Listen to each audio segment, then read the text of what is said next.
जय Hind students, hope you are doing great. आप revise कर रहे हैं सारे। लास्ट हमने किया था we are done with present and yesterday we finished past. आज हम बड़ा इंपॉर्टेंस करेंगे फ्यूचर। उसमें सबसे इंपॉर्टेंट है simple future. As its name signify, जो आपका आने वाला वक्त है वो सारा फ्यूचर में होता है, राइट। और इसमें लगता है विल शैल प्लस वर्ब की फर्स्ट फॉर्म। एक अक्सर क्वेश्चन होता है, क्या हम विल शैल यूनिवर्सली यूज कर सकते हैं? नहीं। आप विल तो हर एक के साथ यूज कर सकते हो, हर एक सब्जेक्ट के साथ। शैल लगता है सिर्फ आई और वी के साथ, यानी first person singular and first person plural. So इसका मतलब क्या है? इसका मतलब ये है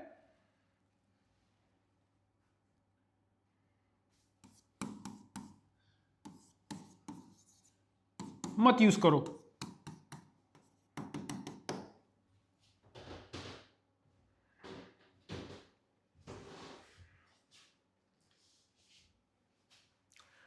he will, she will, it will। So universally will use कर सकते हैं, शैल हम सिर्फ आई और वी के साथ यूज करते हैं। सो यहां तक तो बेसिक है। अब हम बड़ी इंपॉर्टेंट चीज करेंगे, यूज कहां करना है हमने। तो सबसे पहले आप देखिए, things which we cannot control. ऐसी चीजें cannot be controlled.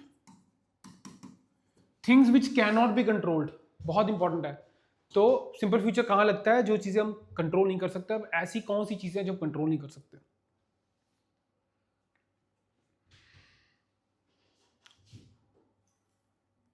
Anshul, birthday कब आता है? जैसे सर आज रात में बर्थडे कब आता है? Birthday 8 Feb. 8 फेब या 8 फेब। यस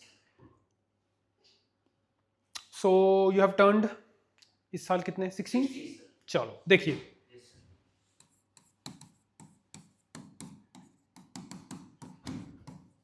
16। Yes sir.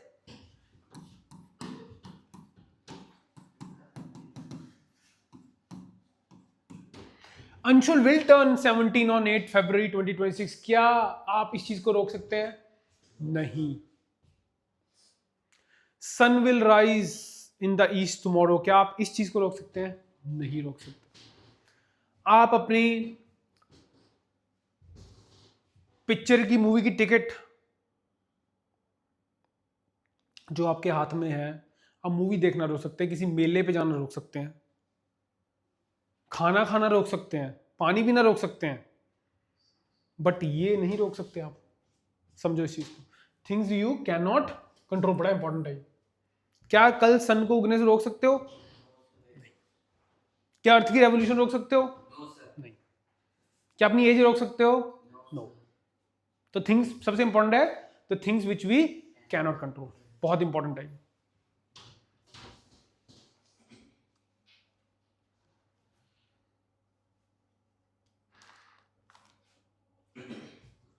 जो नेक्स्ट इंपॉर्टेंट है वो लगता है इंस्टेंट डिसीजन। सिंपल फ्यूचर लगता है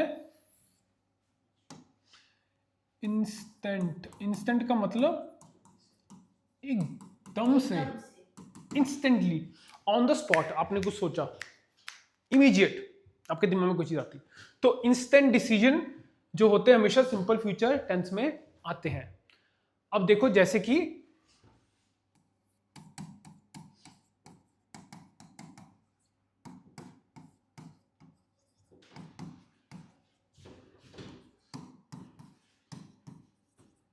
ये देखिए, आप बाहर निकले, बारिश पड़ रही है, ऑब्वियसली आपके घंटा लगा सोचने में, आप गीले हो जाओगे नहीं तो। आप बाहर निकले, बारिश हो रही है, आपने एकदम सोचा यार मुझे छाता ले लेना चाहिए। So it's raining, I shall take an umbrella. Instant decision. Instant का मतलब ऑन द स्पॉट।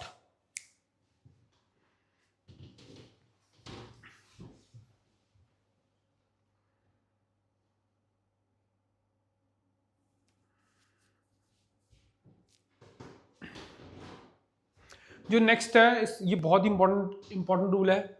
ये कहता है जो भी स्पीकर जो हम बोलता है, स्पीकर कौन होता है? जो बात करता है। स्पीकर की एजम्पशंस क्या होती हैं? जो रियल नहीं होता, स्पेक्यूलेशंस। जब भी स्पीकर स्पेक्यूलेट कर रहा है, अज्यूम कर रहा है और वर्ब्स यूज कर रहा है, कौन से वर्ब्स? थिंक, सपोज,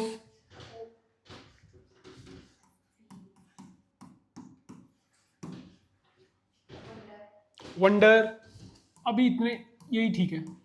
सो जब स्पीकर क्या करेगा? कोई स्पेक्यूलेशन करेगा, कोई स्पेक्यूलेट करेगा, कोई अजम्पशंस लेगा और they will be followed by such verbs. जैसे कि देखो, एक एग्जांपल देता हूं तुम्हें। I think India will win the match. अब देखो, आई थिंक जीता तो नहीं अभी, मेरी असम्पशन है, हो सकता भी प्लेयर बहुत अच्छा खेल रहे हैं, विकेट ले रहे हैं बॉलर्स, तो मुझे लग रहा है हाँ ठीक है। बाकी आपको पता है गेम स्पोर्ट में कुछ भी हो सकता है। एट द एंड जब तक लास्ट बॉल नहीं पड़ती क्रिकेट में, आपको पता है कुछ भी ऐसे हुआ भी है। With in matter of minutes match, football हो, क्रिकेट हो, हॉकी, बदल जाता है। बट ठीक है, आप देख रहे हैं, हम ठीक है अच्छा खेल रहे हैं, आपको लगता है यार हाँ जीत सकते हैं, बट वो गलत भी तो हो जाता है। You are not sure, you are just assuming.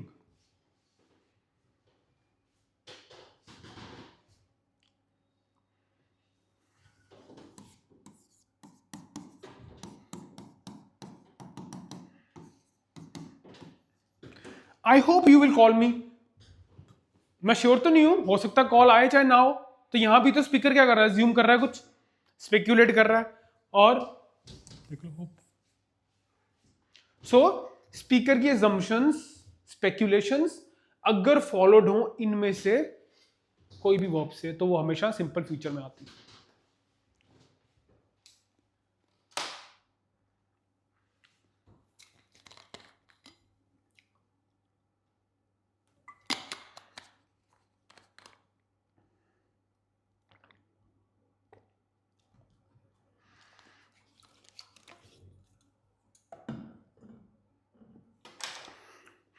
Students यहां बड़े इंपॉर्टेंट है।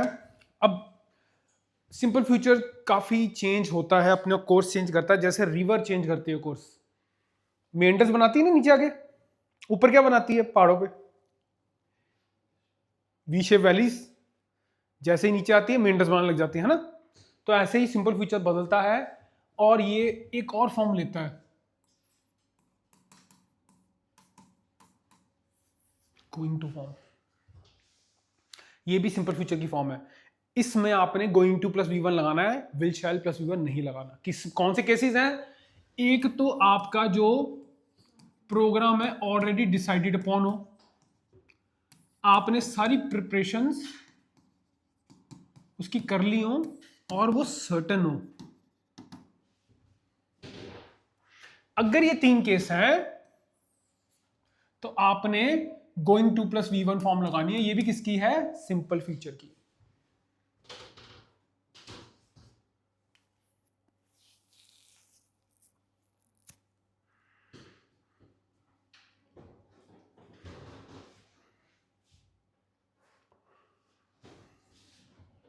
जैसे कि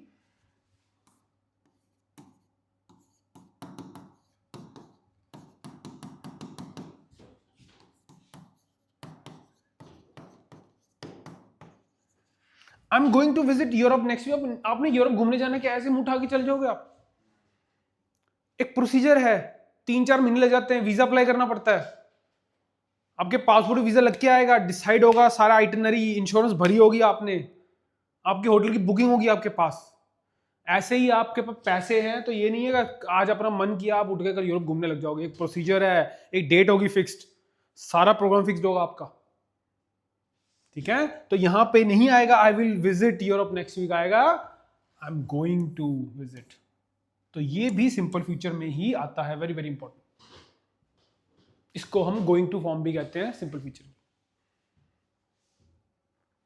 ठीक है, सो कब कब? जब आपका प्रोग्राम डिसाइड हो चुका है, प्रिपरेशन आप सारी कर चुके हो और आपका सर्टन है। सर्टन का मतलब श्योर हो।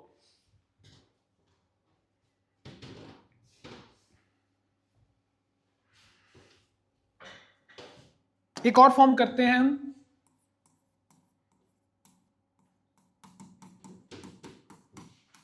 B about to plus V one, ये भी सिंपल, सॉरी ये भी सिंपल फ्यूचर की ही है फॉर्म, और ये लगती है इमीडिएट फ्यूचर। इमीडिएट फ्यूचर, बेटा देखो फ्यूचर तो क्या है, फ्यूचर तो अगले 100 साल भी हैं, फ्यूचर अगले 1000 साल भी हैं, फ्यूचर तो अगले 1,00,000 साल भी है। बट इमीडिएट फ्यूचर का मतलब क्या है? अगले कुछ मिनट, अगले कुछ सेकंड। जब हम अगले कुछ मिनट और अगले कुछ सेकंड की बात करेंगे तो वहां पे ये फॉर्म आएगी, जैसे कि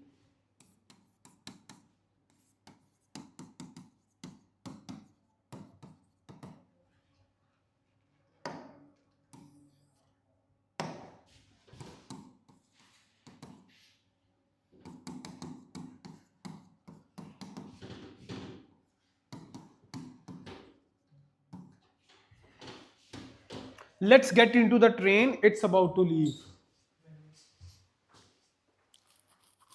अब ट्रेन से उतरे हो आप, खा रहे हो परांठे और चाय पी रहे हो, और ट्रेन ने अपना हूटर बजा दिया है, तो पेरेंट्स आपके क्या कहेंगे? आ जाओ ट्रेन चलने वाली है। तो ट्रेन क्या उसी वक्त निकल जाएगी? नहीं, आपको पता है ट्रेन टाइम लेती है, 5 मिनट आराम से चलती है प्लेटफॉर्म पे, फिर आगे बढ़ती धीरे धीरे, तो आप चढ़ जाते हो, ठीक है। सो ये इमीडिएट फ्यूचर का एग्जांपल है। उसी माइक्रो सेकंड में नहीं जाएगी, उसी सेकंड में नहीं निकल लेगी, धीरे धीरे धीरे चलना शुरू होगी। तो आप, आपके पेरेंट्स क्या कहेंगे? Let's get into the train, it's about to leave.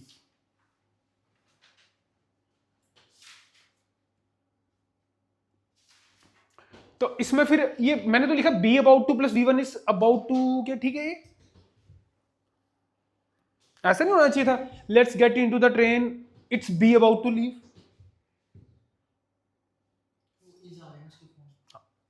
So यार हमने वर्ब में किया था, ये जो इज है ना, ये भी तो बी की फॉर्म होती है, is am are was were, इसी की फॉर्म्स होती है।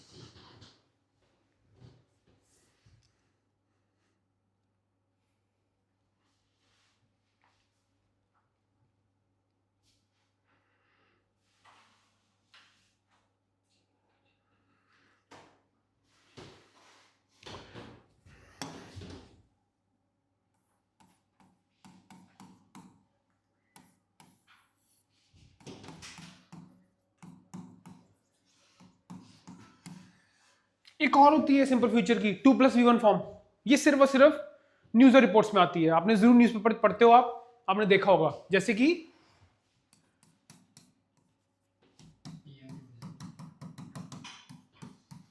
खत्म, बस ऐसे आती है। और इसमें ग्रामर का इतना ध्यान नहीं रखा जाता, ये एक्सक्लूसिव न्यूज और रिपोर्ट्स में होता है, पीएम टू विजिट यूएसए, बस। To plus V one form भी सिंपल फ्यूचर की ही फॉर्म है।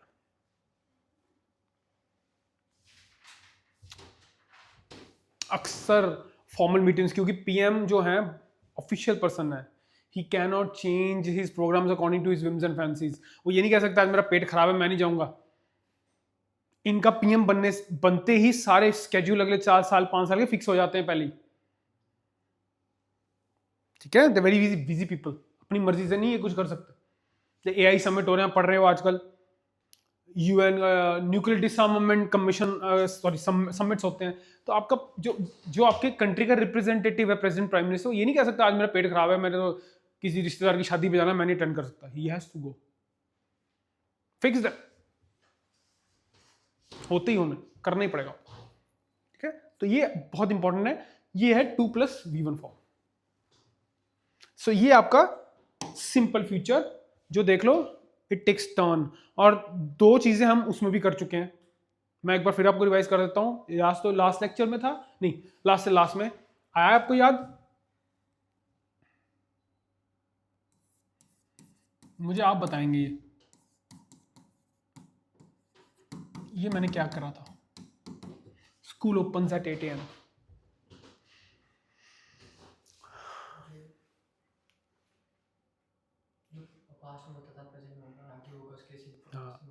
याद आया?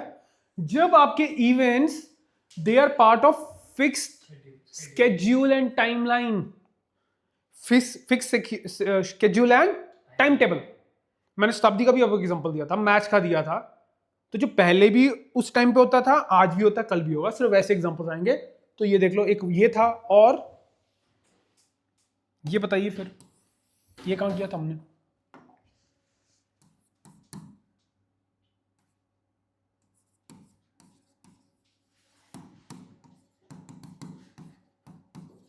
If he comes I will cook. Condition में ये वाला क्लॉज जो कंडीशन के साथ आएगा सिंपल प्रेजेंट में आएगा, और इसके बाद वाला हमेशा सिंपल फ्यूचर में आएगा। तो ये भी इस कई तो बुक्स में इसी में ही दिया हुआ है। आप चाहे सिंपल प्रेजेंट में कर लो, चाहे इसको सिंपल फ्यूचर में कर लो। और these are very very important, खासकर ये वाला मैंने आपको बताया था, they frequently asked in the examination. अब हम करेंगे फ्यूचर कंटिन्यूअस। क्या लगता है फ्यूचर कंटिन्यूअस में, आप बताएंगे मुझे?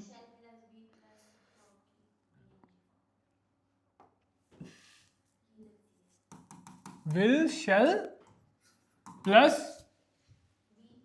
बीइंग के बी, सिर्फ बी प्लस वर्ब की आईएनजी फॉर्म। ये कहां लगता है?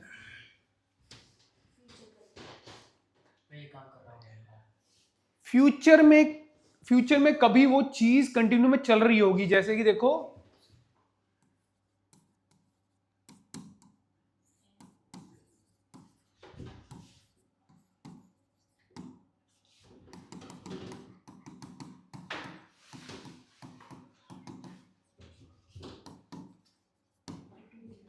When you reach Manali it will be snowing there.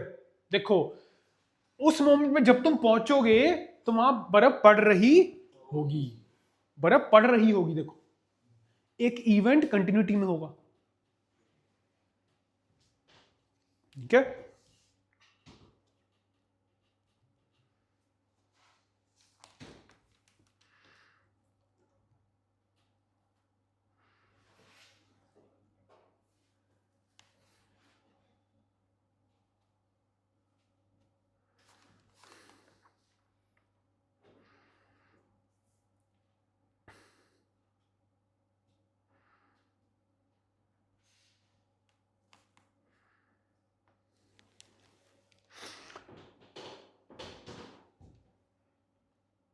Future perfect, इसमें क्या लगता है?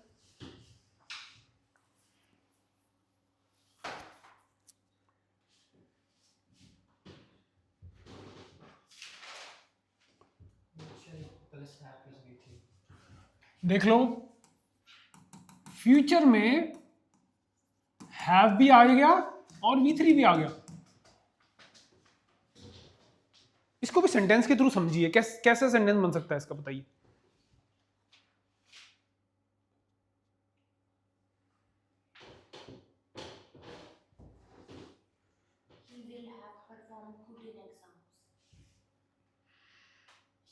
अंशुल सोचो।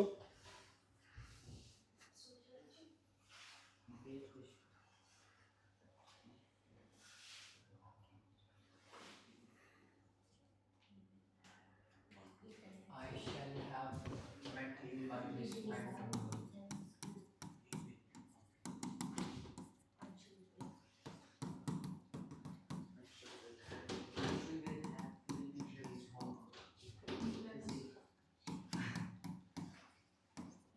Anshul will have finished his lunch when you reach. So क्या है? हाँ, जब तुम पहुंचोगे वो खाना खा चुका होगा। तो कहां लगता होगा बताइए आप, इसको इनमें कंक्लूड करिए कहां लगता है। सर फ्यूचर में जो काम हो गया होगा, खत्म हो चुका होगा। पर फ्यूचर कंटिन्यूस में क्या हो रहा था, अभी वो चल रहा होगा। फर्क देख लो, जब तुम पहुंचोगे अंशुल खाना खा चुका होगा।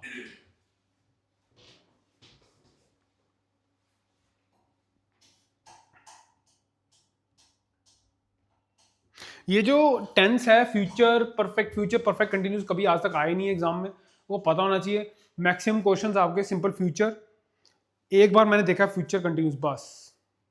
मेन आपके 6-7 ही टेंसेज हैं 12 में से, वही आपको अच्छी तरह करनी है। फ्यूचर परफेक्ट कंटिन्यूस में क्या लगता है?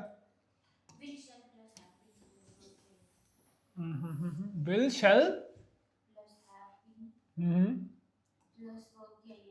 बिल्कुल सही है। Will shall plus have plus been plus verb की आईएनजी फॉर्म। अंशु कितने साल हो गए तेरे को रहते Chandigarh? How many years Chandigarh Mauli? 15 हो गए? कोई आप में से है जो अभी 2-3 साल ही हुए? आपको कितने हो गए? 2-3 महीने। चलो, कब आए थे आप चंडीगढ़? 24 के लास्ट में। नाम आपका क्या है? विकास।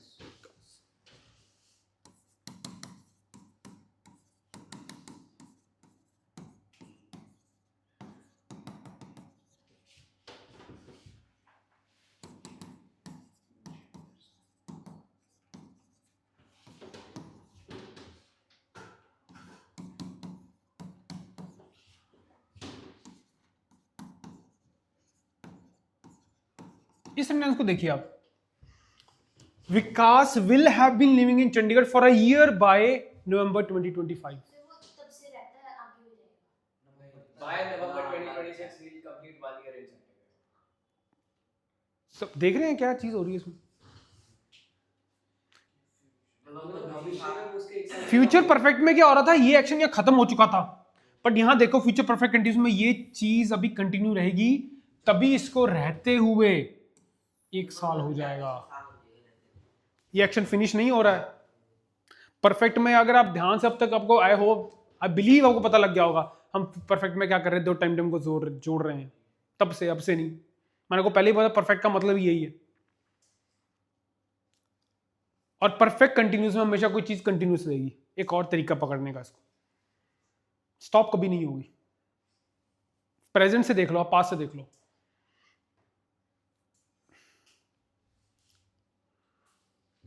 सो बहुत इंपॉर्टेंट है कि उसको अभी अगर रहना शुरू करेगा तो अगले साल, इस साल के नवंबर में इसको 1 साल होंगे। अगर रहता रहा तो नवंबर 2026 में इसको 2 साल हो जाएंगे। रहता रहा तो नवंबर 2027 में इसको 3 साल हो जाएंगे। ऐसे फ्यूचर परफेक्ट में क्या था, ये यही खाना खा चुका था, खत्म हो गया, एक्शन खत्म हो गया, इसमें एक्शन खत्म था, कंटिन्यू चलता है, ये फर्क है और कोई फर्क नहीं। ये थे आपके tenses. So again students, if you analyse आपके 6 मेन जो 6 हैं, 6-7 जिसमें से क्वेश्चन अक्सर फ्रीक्वेंटली आते हैं, वो आपने बार बार रिवाइज करके सारे जाने हैं, because we have done it. अच्छी तरह से मैंने वो कराए हैं। ये फैग एंड वाले तो बिल्कुल इतना इंपॉर्टेंट नहीं है।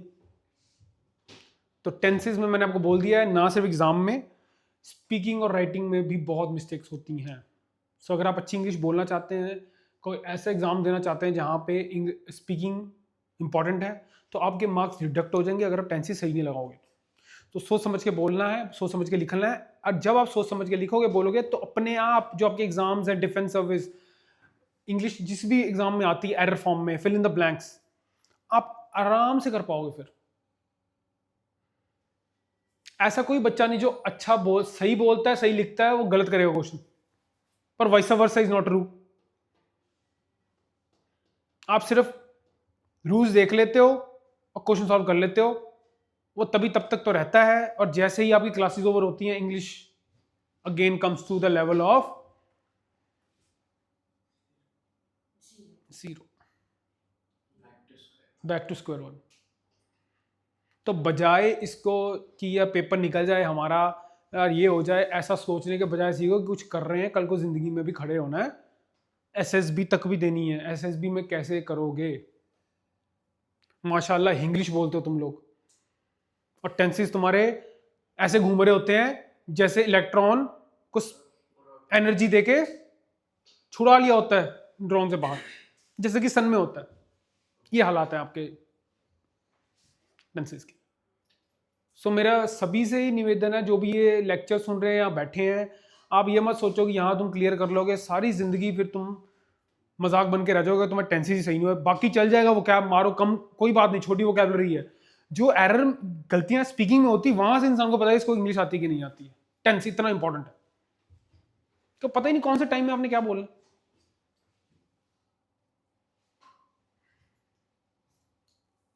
तो इसको आप रिवाइज करिए, बार बार बोलिए, जितना बोलेंगे, जितना इसको लिखेंगे, उतना आएगा। सिर्फ एरर वाले क्वेश्चन करने से नहीं आएगा, ये बताओ मैं गारंटी दूं। अगर आना होता तो अब तक बच्चों की इंग्लिश अच्छी हो चुकी होती, पर ऐसा होता नहीं। राइट? चलो हम छोटा सा टॉपिक शुरू करेंगे, छोटा सा ही है वो, और वो है बहुत ही important topic, small yet holds immense importance in exam, और वो भी आप स्पीकिंग में बहुत यूज करते हो। Any guess?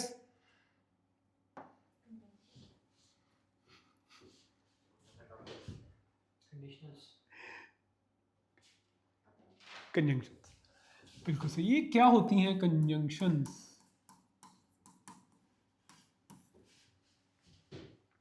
आप बचपन से सब कर रहे हैं, बचपन से कर रहे हो आप। कंजंक्शंस क्या होती हैं बताइए? जो दो सेंटेंसेस को सिर्फ दो सेंटेंसेस को नहीं, दो फ्रेज को भी जोड़ सकती हैं, तो क्लॉज को। सो बेसिकली जॉइनिंग वर्ड्स होते हैं ये, पार्ट्स ऑफ दो same parts part of speech को जोड़ते हैं, और तभी तो जब आप पार्ट ऑफ स्पीच जोड़ोगे तभी तो सेंटेंस बनेंगे इनडायरेक्टली। सो अगर आपसे कोई सिंपल स्पष्ट पूछे कंजंक्शंस क्या होती हैं, तो क्या होती हैं? Joining words, joining words, joining words और कंजंक्शंस, ठीक है? तो सबसे पहले हम जो करेंगे वो करेंगे कंजंक्शंस ऑफ कॉन्ट्रास्ट। कॉन्ट्रास्ट का मतलब कौन कौन सी ऐसी कंजंक्शंस हैं? बड़ी कुछ तो बहुत कॉमन है। बट येट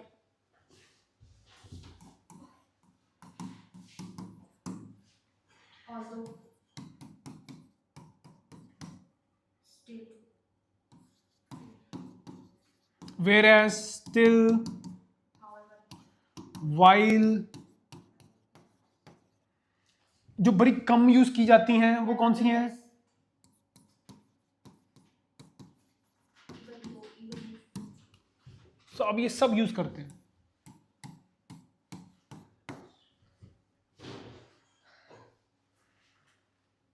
सब कॉन्ट्रास्ट दिखाती हैं।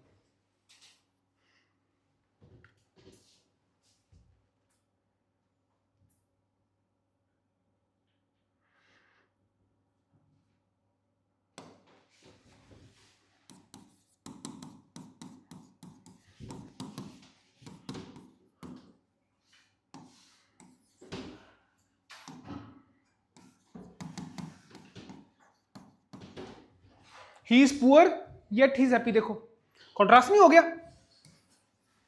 जो गरीब है खुश होना चाहिए? नहीं, वो गरीब है फिर भी वो खुश है, देखो।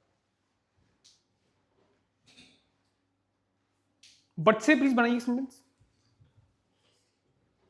He is rich but he is unhappy he is rich but he is unhappy. अब देखिए कंजंक्शन है, क्यों? ही सब्जेक्ट है, वर्ब सब्जेक्ट वर्ब, दोनों तरफ क्या आ गए? क्लॉज। इसीलिए ये क्या है? कंजंक्शन। क्लास का एटमॉस्फेयर मत खराब करो, बस यहाँ मार मार के। Stop yawning. सबसे मजेदार क्लास लैंग्वेज की होती है, सबसे मजेदार। बट यू पीपल नेवरदलेस से बनाइए प्लीज।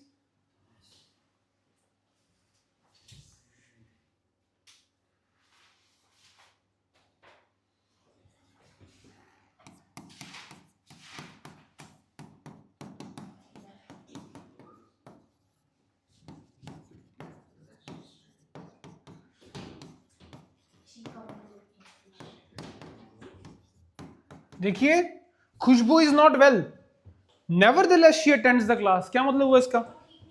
बावजूद भी वो क्लास को अटेंड करती है। बट खुशबू बीमार है, क्या उसको क्लास अटेंड करनी चाहिए?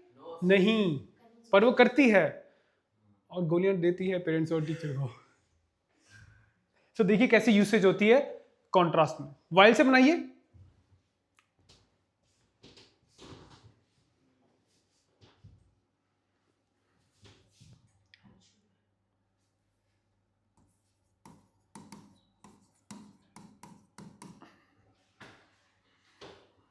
Means a lot.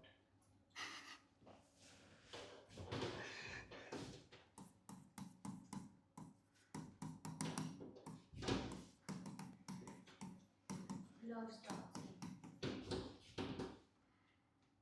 Study.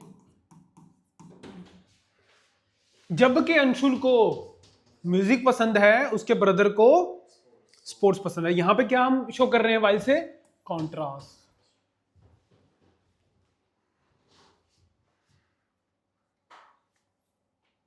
इधर क्लॉज उधर clause, subject verb. Still say बनाइए sentence. Still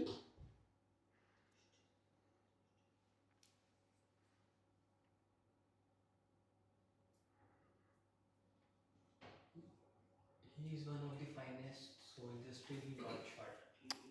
still whereas, इससे भी कॉन्ट्रास्ट ही बनता है। एक जो बड़ी इंपॉर्टेंट है, जो ज्यादा कहीं नहीं दिया हुआ, पेयर बड़ा ही कमाल का है, Indeed but.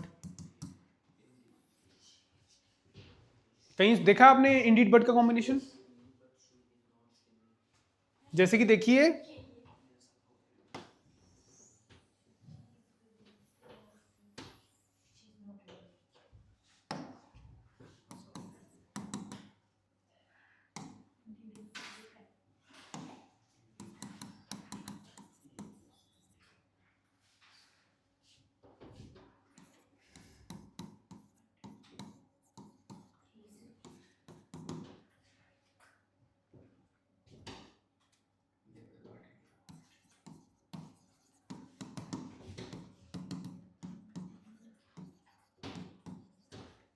He is indeed a good actor but he couldn't win any award. हो गया कि नहीं कॉन्ट्रास्ट? गुड एक्टर है तो उसको अवार्ड मिलना चाहिए था कि नहीं? पर नहीं मिला।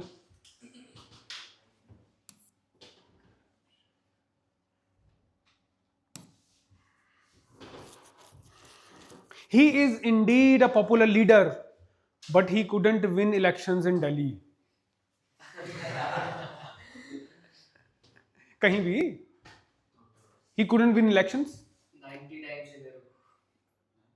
पॉपुलर लीडर को जीतना चाहिए कि नहीं इलेक्शन, पर वो नहीं जीत पाया। So indeed but he again student देखिए कितना वंडरफुल है। If you speak also and you incorporate in your writing, कितने इंप्रेसिव बन जाएगी इंग्लिश। इंग्लिश ऐसे नहीं आपने सीख ली है पेपर में कि तुम्हारे वो एरर आने हैं जिसमें कोई नॉलेज चेक नहीं होती। पहली बात तो तुमने पार्ट बताना है कौन से में। इंग्लिश सीखी है आपने किसी टीचर से 4 महीने 5 महीने, तो दिखेगी कब? जब आप उसको लिखोगे और बोलोगे तब पता लगेगा कि बच्चे ने इंग्लिश सीखी है, ऐसे नहीं। So try to incorporate them in your writing and speaking also.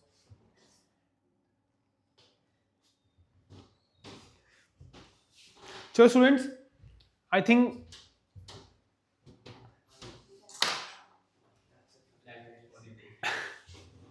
इसको कंटिन्यू करेंगे कल। बहुत ही इजी टॉपिक है, कंजंक्शन कुछ भी नहीं है, ये कॉन्ट्रास्ट की है, इसको देख लेना एक बार। एग्जाम में मैक्सिमम एरर क्या आए हैं, यहां तो आपके आते हैं पार्ट ऑफ स्पीच में, आपको अंडरलाइन कर देंगे। जैसे कि हमने पहले किया था, अंडरलाइन कर दिया बट को, वेयरएज को। आपने देखना दोनों तरफ क्लॉज है तो वो कंजंक्शन होगा। बट क्योंकि प्रेपोजिशन भी होती है, जब वो प्रेपोजिशन होगी तो ऑब्जेक्ट होगा, वहां वो प्रेपोजिशन बन जाएगी। कंजंक्शन होगी, दोनों तरफ क्लॉज होगा। तो यहां तो क्वेश्चन, यहां से आज तक मैंने तो कोई और क्वेश्चन देखे नहीं, बनते भी ऐसे ही है। वो पार्ट ऑफ स्पीच में जरूर आता कंजंक्शन का आता है। हाँ, एक तरह और भी किए हुए हैं, दोनों कॉन्ट्रास्ट की डाल दी एक सेंटेंस में, या ये एरर मैंने देखे हुए हैं। बट भी डाल दिया, स्टिल भी डाल दिया, साथ में बट भी डाल दिया, वेयरएज भी डाल दिया, ऐसे। तो वो भी गलत होता है।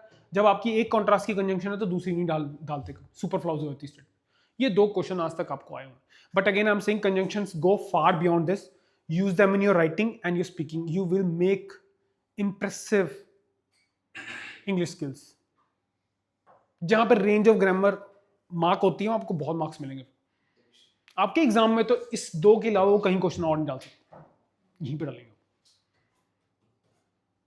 ठीक है, तो इसको रिवाइज कर लेना, और ये हम कल ही खत्म कर देंगे। बहुत इजी है, कुछ भी नहीं है इसमें। ठीक है, चलो, thanks for your patience, have a lovely day ahead.